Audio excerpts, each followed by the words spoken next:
right, so, I was able to watch your movie ahead of time, Money Plane, and honestly, I really enjoyed it. I thought it was a great action movie, really interesting plot. But for those who haven't gotten the opportunity to see it yet, what can they expect out of the movie in terms of the plot and the style, and also your role in the film? I mean, for me, in reading the script before we ever filmed it, and part of the reason that I thought it would be fun is it was just that. It was a fun script. It felt like a throwback to movies that I kind of grew up on. Some action flicks that are just, they fly by because they're high octane and also tongue in cheek. And so I liked that aspect of it. That to me was fun. And I think at the end of the day, that's the important thing to me. Does it feel like it's going to be fun?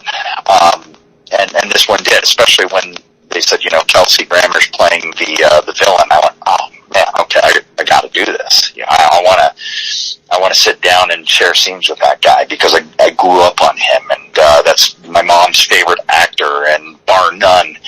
And some of my fondest memories of growing up were watching Cheers and Frasier with my mom, and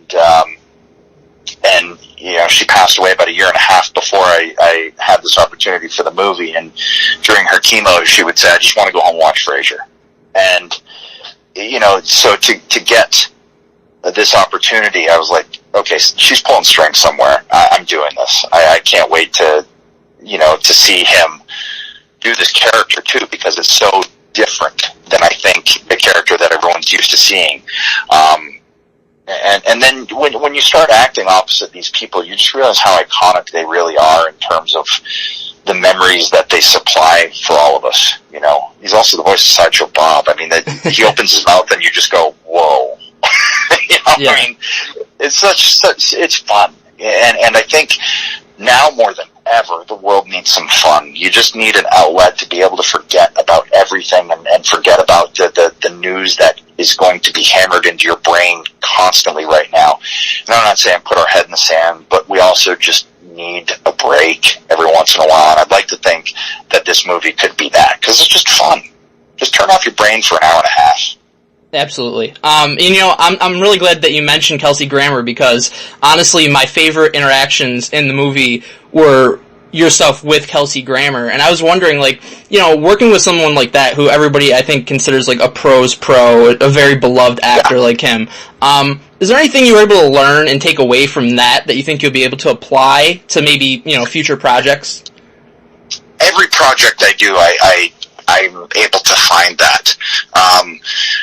And yeah, I mean, you can't work opposite a person like that who was able to help create the longest tenured character in the history of television, has won an Emmy for the same character on 3 different shows. I mean, that is ridiculous. Mm-hmm. So if you're acting opposite that, you're going to learn some things if you're willing to. And what was interesting about some of our scenes, we're beside a pool in Hollywood, and the next door neighbor is mowing his lawn, and there's a dog barking over there, and we're close to LAX. And so all of these things are happening. He's got these massive soliloquies he's got to spit out, and we'd get busted by the dog.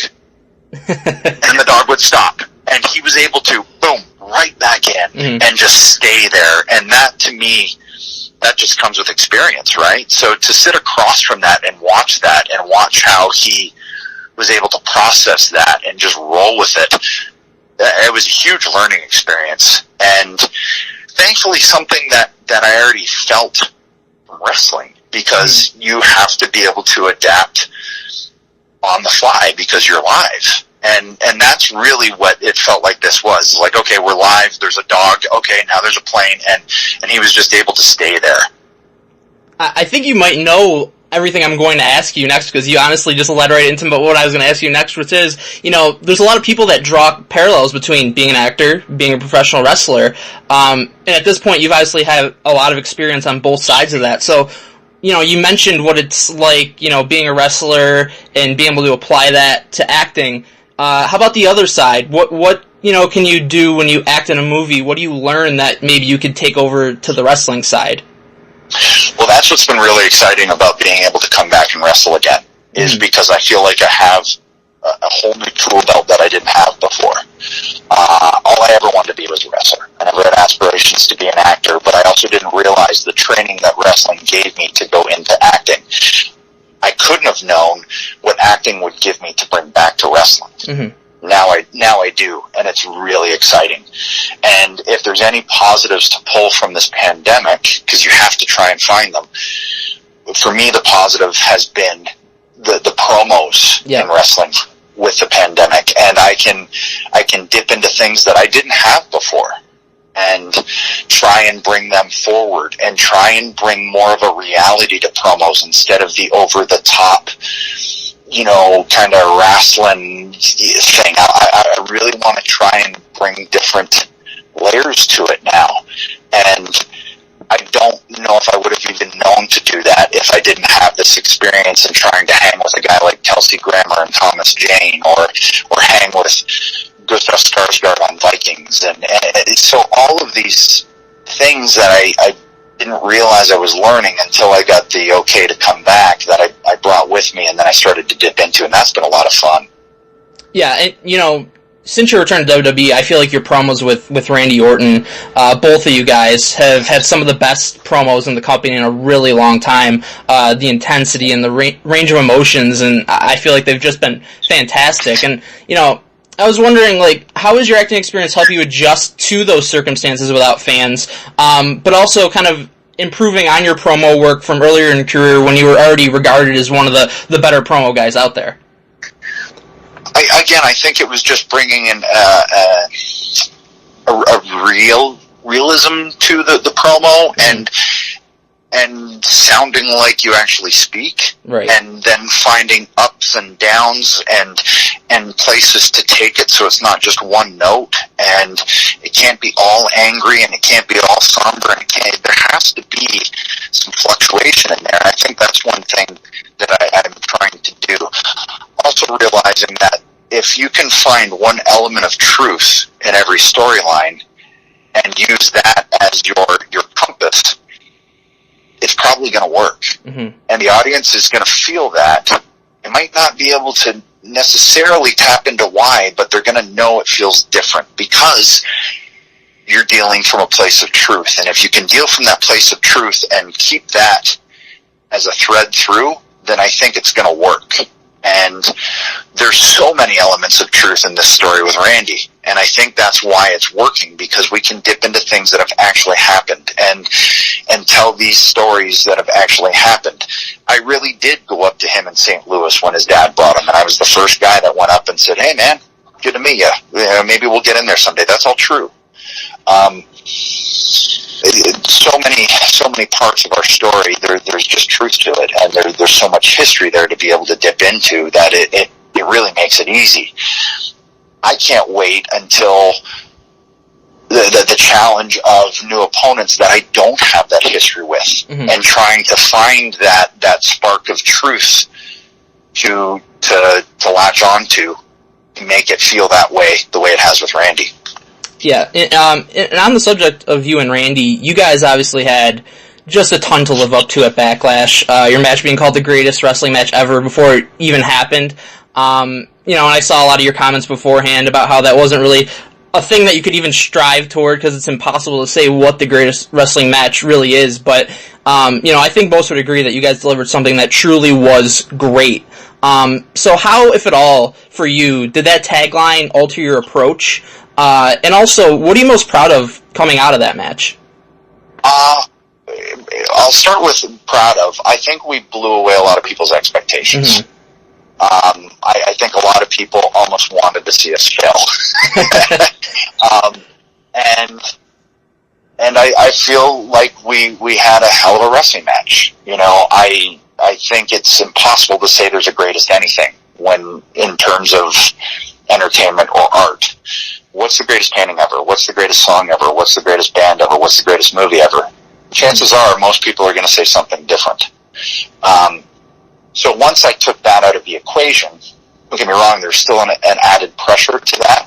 But I think the added pressure was I truly haven't had a straight wrestling match in 9.5 years. Mm-hmm. So there's an element of truth in our promos that we can draw on, because that's true. Can I do this in that regard at this level? I don't know. We're going to find out. So that for me was the biggest thing. It was a test for me to see where I was truly at. And about 5 minutes in, I realized where I was at. Then it became fun. Then I wasn't even thinking about greatest wrestling match ever, this, that, the other. And the way I tried to look at it going into it was really to try and make it a love letter to wrestling. Mm-hmm. A love letter to this thing that I grew up loving. And so incorporate Howard Finkel, the MSG microphone, that was Charles great. Robinson in a button-up with a bow tie, telling us the rules, and then just wrestling. A novel concept, just go out and wrestle.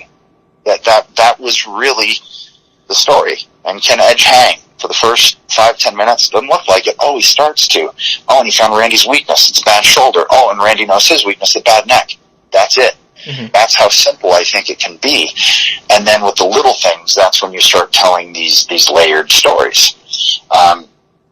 So I love challenges, and it was a huge challenge. And annoyingly, I tore my triceps during it, but, you just try and muddle through, and it gave me knowledge of where I'm at, though, which is good. And it also gave me the knowledge to listen to my body, because the doctor, after the surgery, said it was probably partially torn going into the match, because the tissue was pretty diseased, was the way he put it. And my elbow had been sore for about a month. So, mm-hmm. I just need to listen to my body at 46 differently than I did even at 36. So I learned a lot from it, but I also had a ton of fun doing it, too. Now that you've had the surgery on your torn triceps, you're a little bit removed from it. How are you feeling? I feel good, all things considered. Yeah. I know the drill. I've torn stuff before, and I know what I have to do. And then just nose to the grindstone and get back and try and continue this trip that Edge is on for this last incarnation of Edge, and that's a lot of fun. I a lot of times I'll pull from characters that really touched me, and I look at Rocky Balboa, where Rocky was fighting Antonio Tarver. I forget the name of the character in the movie, but it was that. I think it was called Rocky Balboa, and I'm like, okay, there's a character that I can get from. Logan, that's another character I want to dip from. Even, Mike from Better Call Saul, Jonathan Banks. Mm-hmm. There's pieces of each of those characters that I want to try and pull into this incarnation of Edge. And because I do want it to be different. I want the wrestling to be different and feel different, and not just do the greatest hits. When you ultimately do return, do you expect you'll have to change anything about your style or the way that you go about things, or are you thinking, all systems go at that point? Well, I already wanted to change the style anyway, mm-hmm. and I even think the match at Backlash showed some of the differences. I really want to try and capture what Bret Hart made me feel when I watched his matches, right. Or Nick Bockwinkel when I watched his matches, or Kurt Hennig when I watched his matches, or if I watched Terry Funk in All Japan. Those elements of it being a wrestling match where the best person is trying to win instead of this kind of choreographed dance. Mm-hmm. That I just want that to feel different. So I feel like my mind was already there, and that's what I want to try and continue when I go back, which is a change of style already. Yeah. You made it clear a few weeks ago when you cut that promo on Raw, which was a great promo, that when you return, you'll be targeting Randy again. And I know you named several wrestlers you'd like to work with at some point. I'm sure it's a long list, but for you, is there anyone that who's really at the top of that list above all others once you do settle that score with Randy? I can't say there's a numbered order. Yeah. But there's so many talent that I do want to get in there with, and I want to get in there. I have to get in there with Rollins, with our story, and but I want to get in there with Cesaro. I want to get in there with Nakamura. I want to get in there with Riddle. I'd love to get in with Apollo Crews. I'd love to get in with Damian Priest. I'd love to get in with Finn Balor. I'd love to get in with Ciampa. I'd love to get in with, I mean, truly, Aleister Black. Yeah, I mean, that's what's so fun about this run. It's an entirely new locker room. And that's exciting. That's exciting for me to come back and try and help teach a new generation just a couple little things that if they could put in their arsenal could, jump them up to a next level, or maybe they're already there, and then that's just all so much fun, and also something that I thought was completely impossible. So the fact that it's now suddenly possible, man, I'm just over the moon, even though I got a torn triceps now. The fact that I can even wrestle again, that to me is like, so I can't get bogged down in, okay, this is supposed to be the greatest wrestling match ever. I'm not even supposed to wrestle, period. Let alone have Vince feel that he can call this match the greatest wrestling match ever and base the pay-per-view off of it. All of this is just bonus. And during that bonus, I can help tell some cool stories and maybe help some talent along the way. That's the goal. You mentioned a bunch of NXT guys there, and obviously NXT is just overflowing with talent right now. For you, is that something you could see yourself doing? Maybe going down to NXT for a little while, doing some stuff with NXT in order to face these guys, or are you thinking more down the road a little bit when they get called up? Or is that something that would appeal to you potentially? I'm wide open. Yeah. I'll go anywhere. I really would. I'd love to go down there, and I think what I want to do now would be completely different than a lot of what's going on down there too. I think when I watched Balor and Gargano at TakeOver from Portland, to me that was a perfect NXT match and something that's sustainable in terms of longevity going forward. And so that I see both of those guys, and I see that they're already implementing a lot of the things that I think could help a lot of talent, and that's exciting, But I also see these, like I said, Damian Priest, man, that guy, the upside there is just ridiculous, and I'd love to get in there and just show him some stuff and feel it, and the only way to truly do that is to be in there with the talent. You can say it, you're blue in the face in the back, and maybe some of it will stick. But when you're in there with those people, that's when it can truly happen. And that was part of the process in wanting to come back once I found out that I could. I felt like I was just getting to that point when I was forced to retire. I was just working the Dolph Zigglers and the Drews and the Del Rios and teaching them. And then it was just taken. So now those guys are veterans, and so now I could get back in there with those guys and have a completely different match than I did 10 years ago.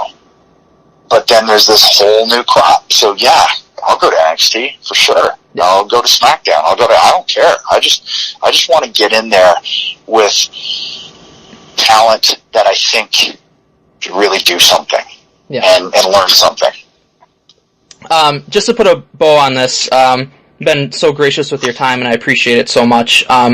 Just to kind of go back to Money Plane a little bit, in your movie career, obviously you're going to be rehabbing and work your way back to wrestling at some point, but while you're out, or even back when you're back wrestling, any thoughts on any other kind of outside projects that you might want to work on? Maybe even if something else comes up with the same director or something in the same plane as Money Plane. Any interest in any of that kind of stuff as you move forward here?